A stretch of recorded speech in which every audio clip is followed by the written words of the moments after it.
बिस्मिल्लाहिर्रहमानिर्रहीम। अस्सलाम अलैकुम दोस्तों, उम्मीद है आप सब खैरियत से होंगे। सुल्तान सलाहुद्दीन अय्यूबी की बहादुरी और हिकमत का नाम आज भी दुनिया में गूंजता है, लेकिन उनके छोटे भाई सुल्तान अलादिल का जिक्र कम होता है, जबकि वह भी उतने ही बड़े और अक्लमंद हुक्मरान थे।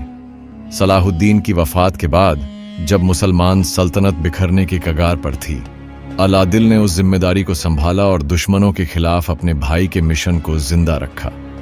उनका असली नाम अब्बू बकर मलिक अलादिल था और वह न केवल एक बेहतरीन सिपहसालार थे, बल्कि एक दूरदर्शी सियासतदान भी थे, जिनकी सूझबूझ ने सल्तनत को एक बार फिर मजबूत किया। सलाहुद्दीन की वफात के बाद मुसलमानों के लिए मुश्किलें बढ़ गई थीं। सलीबी एक बार फिर यरूशलेम पर कब्जा करने के लिए तैयार थे।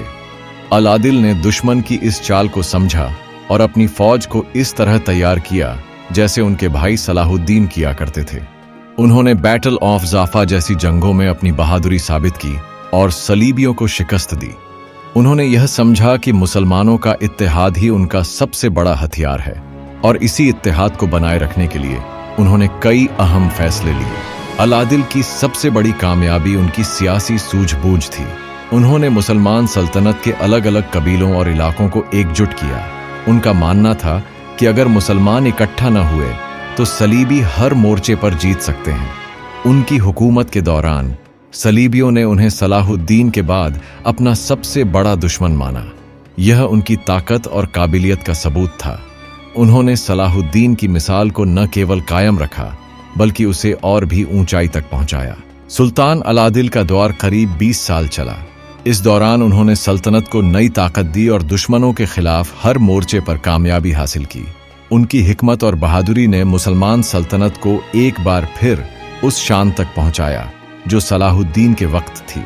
आज उनका नाम भले ही उतना मशहूर नहीं है, लेकिन उनका काम और उनकी कुर्बानियां इस बात की गवाह हैं कि वह सलाहुद्दीन के सच्चे वारिस थे। उनकी शख्सियत इतिहास के उन पन्नों पर लिखी जानी चाहिए जो बहादुरी और हिकमत से भरे हों। सुल्तान अलादिल ने न केवल अपने भाई सलाहुद्दीन की हुकूमत के बाद इस्लामी सल्तनत को मजबूत किया, बल्कि उनकी जिंदगी में भी एक अहम किरदार निभाया। जब सलीबियों ने पहली बार यरूशलेम पर हमला किया तो सलाहुद्दीन ने अपने छोटे भाई अलादिल को अपनी सेना का अहम हिस्सा बनाया। दोनों भाई मिलकर हर जंग में दुश्मनों को शिकस्त देते थे। बैटल ऑफ हत्तिन हो या बैटल ऑफ जेरूसलम, अलादिल ने सलाहुद्दीन के साथ मिलकर सलीबियों के खिलाफ ऐसी फतहें हासिल कीं जिन्होंने इस्लामी दुनिया को नई उम्मीद दी।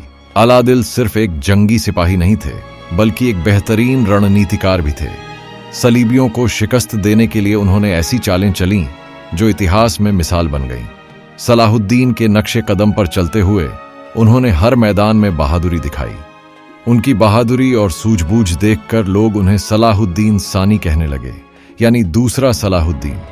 यह खिताब उनकी ताकत और सलाहुद्दीन के साथ उनके मजबूत ताल्लुक को दिखाता है। सलीबियों के लिए वह उतने ही बड़े दुश्मन थे जितने सलाहुद्दीन थे। अलादिल ने अपनी पूरी जिंदगी इस्लाम की सल्तनत को मजबूत करने और दुश्मनों से उसकी हिफाजत करने में लगा दी। उनकी हुकूमत 1218 में ख़त्म हुई जब उन्होंने इस दुनिया से रुखसत किया। उनकी वफ़ात के बाद मुसलमानों ने एक ऐसा रहनुमा खो दिया जिसने न सिर्फ अपने भाई की विरासत को संभाला, बल्कि उसे और ऊंचाई तक पहुंचाया। आज भी उनकी बहादुरी और हिकमत इतिहास के पन्नों में जिंदा है। अगर आपको यह वीडियो पसंद आई हो और आप हमारे ऐसे ही और वीडियोस देखना चाहते हैं तो हमारी इस चैनल को लाइक और सब्सक्राइब जरूर करें और इस वीडियो को ज्यादा से ज्यादा लोगों तक पहुंचाएं ताकि हर कोई हमारे इन महान रहनुमाओं को पहचान सके।